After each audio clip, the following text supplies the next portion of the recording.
அண்ணாமலை அன்னை இந்திரா காந்தி ராஜதந்திரத்தை பற்றி சொல்லும் பொழுது திரு அண்ணாமலை அவர்கள் சொல்லுகிறார், ராஜதந்திரம் என்றால் படகுகளை பிடுங்குவதும் வலைகளை கிழிப்பதும் கைது செய்வதும் துப்பாக்கி சூடும் நடக்கிறது, இதான் ராஜதந்திரமான்னு கேட்கிறாரு. எது ராஜதந்திரம்? சீனாவில் இன்னைக்கு அருணாச்சல பிரதேசத்தில் ஒரு பகுதியும் லடாக்கில் ஒரு பகுதியும் பறி கொடுத்துட்டு கை கட்டி வாய்ப்பொத்தி இருப்பது ராஜதந்திரமா? 0.75 சதுர கிலோமீட்டரை கொடுத்து விட்டு 4000 சதுர கிலோமீட்டருக்கு மேல் சர்வதேச எல்லையை இந்திய எல்லையில பாக் ஜலசந்தியில விரிவுபடுத்தியது ராஜதந்திரமா?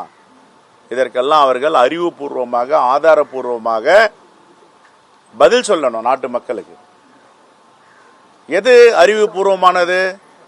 உலகிலேயே இல்லாத கனிம வளங்கள், உலகிலே இல்லாத இயற்கை வளங்கள் அன்னை இந்திரா காந்தி விரிவுபடுத்தப்பட்ட இந்திய சர்வதேச எல்லைக்குள் இருக்கிறது என்று பல நாடுகள் இதை ஆய்வு செய்து கொண்டிருக்கிறார்களே. ஏன் கொஞ்ச நாட்களுக்கு முன்பு இதே பிஜேபி அரசாங்கம் அங்கே எண்ணெய் வளங்கள் நிறைய இருக்கின்றன, அந்த எண்ணெய் வளங்கள் எங்கும் இல்லாத அளவுக்கு இருக்கிறது, அதை எடுக்க வேண்டும் என்று ஆய்வு செய்த வந்த பொழுது சமூக ஆர்வலர்கள் எதிர்ப்பு தெரிவிச்சாங்களே.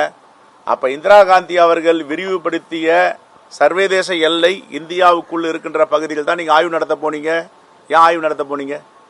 கச்சத்தீவுல போய் ஆய்வு நடத்த வேண்டியதானே? கச்சத்தீவு தான் இலங்கைக்கு கொடுத்துட்டோமே. மனிதர்கள் நடமாட்டம் இல்லாத பகுதி கச்சத்தீவு, அங்க போய் ஆய்வு நடத்துங்க. அப்ப அன்னை இந்திரா காந்தியுடைய போர்காஸ்ட், அவருடைய செயல் திட்டங்கள், இந்த தேசத்தின் மீது வைத்துள்ள பற்று, இந்த தேசத்தை வலிமையாக்க வேண்டும், வல்லரசாக்க வேண்டும் என்ற முற்போக்கு சிந்தனை, அந்த சிந்தனைக்கு முன்னாடி பாஜக தலைவர்கள் யாராவது இருக்க முடியுமா? யாரோ ஒருத்தர் சொல்லுங்க.